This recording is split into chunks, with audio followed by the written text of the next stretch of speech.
বন্ধুরা, বর্ষাকাল তো এসেই গেল আর প্রায় 2.5 মাস পর দুর্গাপুজো। হাতে ছুটি বলতে ওই উইকেন্ডে। তাই এই বর্ষাকালে একদিনে ঘোরার জন্য এমন এক জায়গার সন্ধান দেব যেখানে আছে পাহাড়, ওয়াটারফল আর চারিদিকে সবুজে ঘেরা গাছপালা। বলতে পারো এখানে আসলে প্রকৃতির অনেক রং দেখতে পাবে।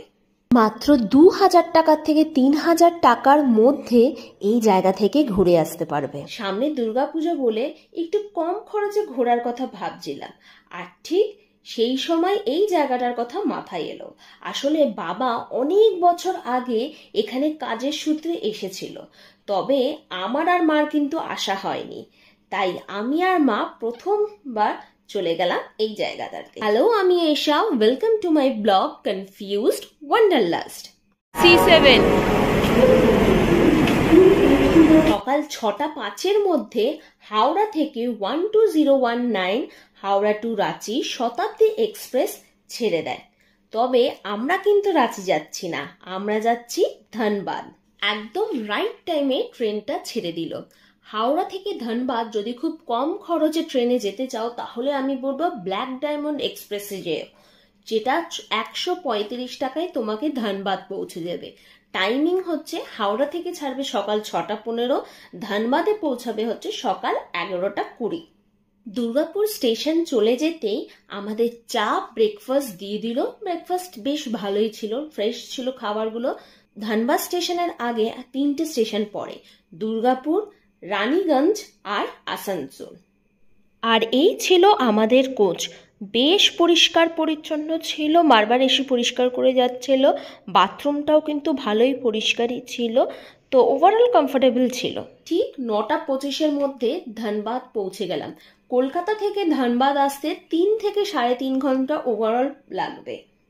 স্টেশন থেকে বেরোতেই অনেক গাড়ি, অটো দাঁড়িয়েছিল সাইট সিন নিয়ে যাওয়ার জন্য। দৌড়াদৌড়ি করার পর একটা গাড়ি বুক করে নিলাম। কত খরচ কি লাগলো সেগুলো সব বলবো ভিডিওর শেষে। এবার শুরু হলো আমাদের মিনি পাহাড় ভ্রমণ।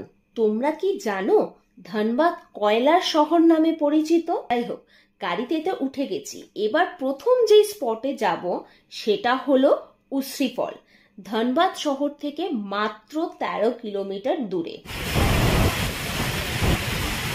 এই উশ্রী ফলটি গিরিধার পাহাড় আর বরাকর নদী থেকে উৎপন্ন হয়েছে আর চারিদিকে সবুজে ভরা।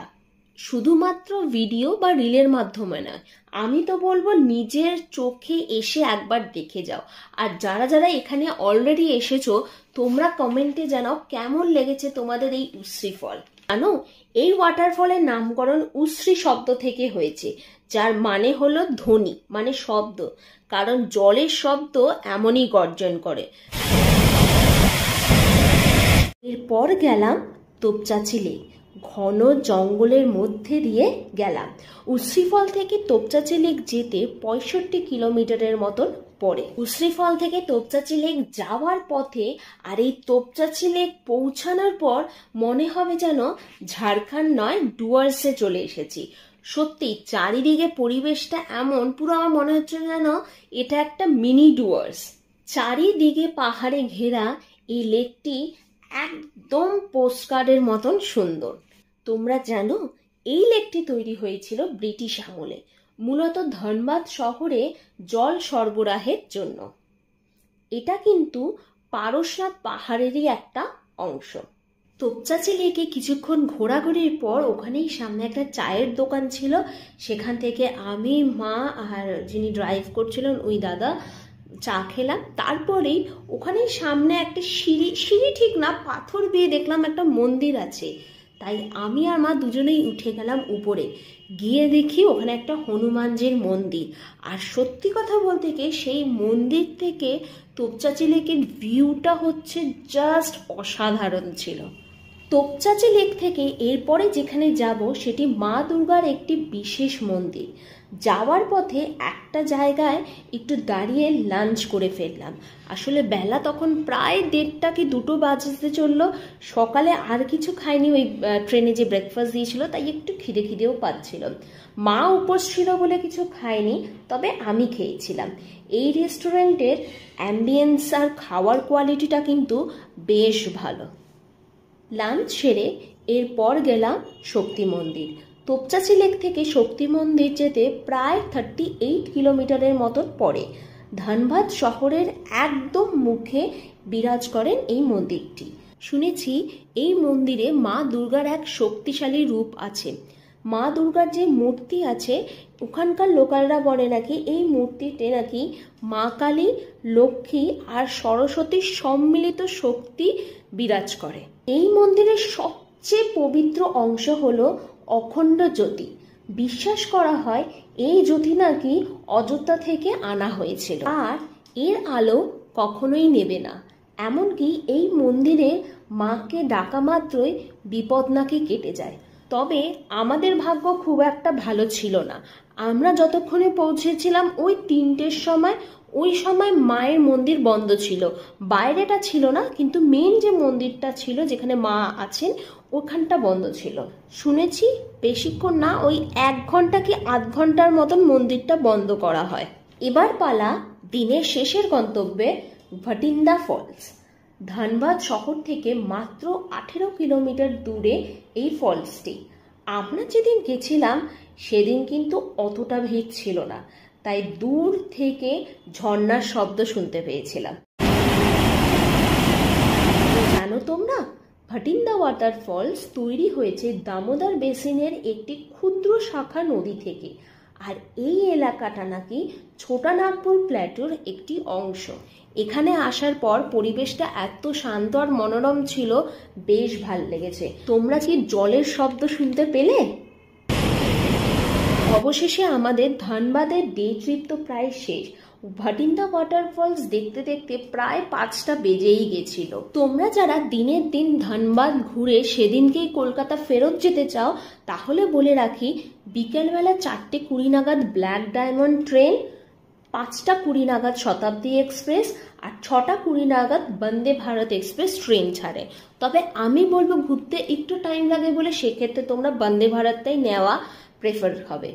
ভাড়াটা একটু বেশি, কিন্তু তবু সেদিনকে ওটা সেফ হয়ে যাবে, ঠিকঠাক স্টেশনে পৌঁছে যেতে পারবে। এবার বলি আমরা কি করেছি। যেহেতু মার অনেকটা বয়স হয়ে গেছে আর শরীরটাও সেদিনকে খারাপই ছিল, আর পরের দিন আমাদের অন্য একটা জায়গায় একটু দরকারি কাজে যাওয়ার ছিল, তাই জন্য আমরা সেদিনকে ওখানে থেকে গেছিলাম। তো আমরা যেই হোটেলে ছিলাম সেই হোটেলটার ব্যাপারে একটুখানি তোমাদেরকে বলে দিই। হোটেলের নাম হোটেল দ্য ক্যাসেল। এটা হচ্ছে ধানবাদ স্টেশনের একদমই কাছে। হোটেলের যেটা বেস্ট পার্ট হচ্ছে এই হোটেলে কিন্তু লিফট আছে, আবার সিঁড়িও তোমরা ব্যবহার করতে পারো। আমরা হোটেলটি বুক করেছিলাম অনলাইনে গোয়াইবিবো থেকে। যাই হোক, হোটেলের সামনে কিন্তু প্রচুর খাবারের দোকান, তো কোনো প্রবলেম হবে না। আর হোটেলের নিজস্ব কিন্তু রেস্টুরেন্টও ছিল। তো যেটা আমাদের পড়েছিল এই হোটেলের হচ্ছে 1800 টাকা। কী কী ফেসিলিটি ছিল সেটা বলে দিচ্ছি। ওয়াইফাই ছিল, ডাবল বেড ছিল, যদিও বা আমরা 2টো সিঙ্গেল বেড নিয়েছিলাম। তো আরেকটা রুম আগে যেটা ডাবল বেডের ছিল সেটা একটু খারাপ ছিল বলে পরে আমরা রুম শিফট করেছিল। মিনি ফ্রিজ নিয়েছিলাম, আর এসি তো ছিলই। এবার বলি তোমরা 2000 থেকে 3000 টাকায় কি করে ধানবাদ ঘুরতে পারবে। প্রথম আসি ট্রেনের ভাড়া, যেটা হচ্ছে 135 নন এসি টাকা। যাওয়া আসা মিলে হচ্ছে 270 টাকা। গাড়িতে আমাদের পড়েছিল হচ্ছে 2700 টাকা। যদি 4 জন আসো তাহলে পড়বে 685, কিন্তু যেহেতু আমরা 2 জন ছিলাম তাই জন্য 1400, তাই আমি 1400 ধরেই চলছি। তারপরে কি হচ্ছে, খাওয়া দাওয়া নিয়ে তোমরা ধরে নাও ওই 200 টাকার মতন পড়বে। তাহলে দেখো দিনের দিন যদি তোমরা ফিরে যেতে যাও তাহলে ওই 1900 টাকার থেকে 2000 টাকার মধ্যে পড়ছে। এরপর যদি তোমরা হোটেলে থাকো তো ধরে নাও পার হেড 1000 টাকা। এটা আমি বেশি ধরেই বলছি, যদি দামটা বেশি হয় সেক্ষেত্রে 2900 টাকা পড়ছে, মানে রাউন্ড অফ 3000 টাকা। তাহলে এটা ভালো না?